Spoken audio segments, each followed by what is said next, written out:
Elevate and innovate with Angie. An object in motion stays in motion, and an object at rest stays at rest.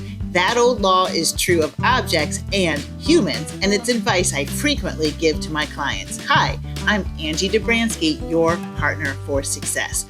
We all have goals we're trying to reach that require us to do things that we maybe don't love doing or take steps that are hard for us to complete. And I'm not talking about little things, but long-term projects that we're working on to make our goals and dreams come true. And when my clients get stuck, as we all do, having a hard time getting started on those tasks and milestones and things that we know we need to do, my advice to them is always the same: get in motion, because an object at motion stays in motion. The secret to getting things done and achieving our goals is to just get in motion, to just take a step every single day towards getting these things done and achieving our goals. Tiny steps, big steps, doesn't matter, but stay in motion, because once you get at rest, it's really tempting to just stay at rest. So whatever you're trying to achieve, it's time to get in motion.